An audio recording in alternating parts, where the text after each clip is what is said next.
அந்த மாதிரி வெறியில் இருக்கிறோம் நாங்கள். தளபதி ஒருத்தருக்காக அமைதியாக இருக்கோம் நாங்கள். எங்களோட கோவம் ஆதங்கம் யாருக்கும் புரியாது.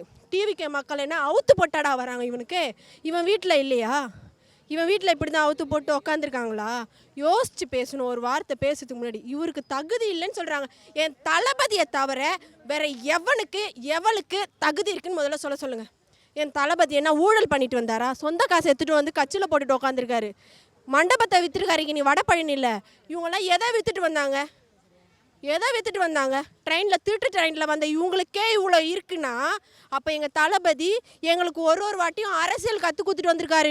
சினிமாவில் என்ன கூத்தாடி சொல்கிறீங்களா? அந்த கூத்தாடி எங்களுக்கு எல்லாத்தையும் கற்றுக் கொடுத்துட்டு இன்றைக்கி வந்த அடுத்த செகண்ட் நாங்கள் எல்லாருமே அவர் கூட நிற்கிறோம். இத்தனை பெண்கள் நிற்கிறோன்னா யாரும் இந்த கட்சியில் எந்த கட்சியிலையும் போயிட்டு வாந்தி எடுத்துகிட்டு இந்த கட்சியில் வரல. ஸ்ட்ரைட்டாக அவர்கிட்ட நாங்கள் வந்திருக்கோம். எதனால்?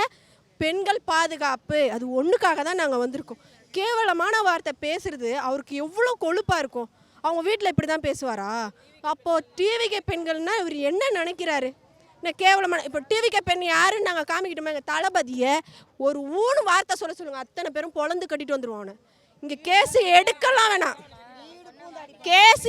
வேணாம், நாங்கள் சொல்கிறோம் கேஸ் எடுக்க வேணாம். பெண்களை பற்றி பேசியிருக்காரு, தமிழ்நாட்டு பெண்களை பற்றி பேசியிருக்காரு. நாங்கள் இதில் தமிழ்நாட்டில் இருக்கிற ஒருத்தரும் ஒரு நாளும் இதே ஊரில் பிறந்து வளர்ந்துருக்கோம். ஒருத்தரும் ஒரு மாதிரி இருப்பாங்க.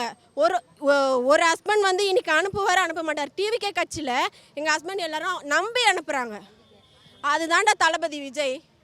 நீ என்ன நினச்சிட்டு இருக்க? அசால்ட்டாக பேசுகிற. அடுத்த கட்சி மாதிரி எங்கள் கட்சி எப்படின்னு எங்களுக்கு தெரியும். அப்படி தெரியும் தான் நைட்டாக இருந்தாலும் 12 மணியாக இருந்தாலும் 2 மணியாக இருந்தாலும் பாதுகாப்போட எங்கள் ஈஸியாக நான் எங்களை பாதுகாப்பாக அனுப்பி விடுறாரு. நீங்கள் கிளம்பிட்டீங்களா, எப்படி வந்தீங்க, இந்த வண்டியில் ஏறுங்க, இப்படி போடுங்க அப்படின்னு எங்களை சொல்லி தான் அனுப்புகிறாரு. இவ்வளோ பாதுகாப்பு இருக்கும் போதோ எப்படா எங்கள் வீட்டுக்காரங்களாம் அனுப்பாமல் இருப்பாங்க? எல்லா ஆம்பளைங்களாம் என்ன மூஞ்சில் மீசை இல்லாமல் கழட்டி போட்டா உட்காந்துருக்கானுங்க. இவன் சொல்கிறானே, அப்போ எங்கள் வீட்டை ஆம்பளைங்க சேர்ந்தா இங்கே கூட்டம் எப்படி இருக்கும்? இத்தனை பேரும் இங்கே வந்து சரியான நடவடிக்கை. அவர் இன்னைக்கு அரெஸ்ட் பண்ணணும். எங்கள் பெண்கள்கிட்ட அவர் பகிரங்கமாக மன்னிப்பு கேட்கணும். கேட்கலன்னா கண்டிப்பாக நாங்கள் கொடுக்க வேண்டிய அடுத்தபடி அடி வேறு மாதிரி இருக்கும் அவருக்கு.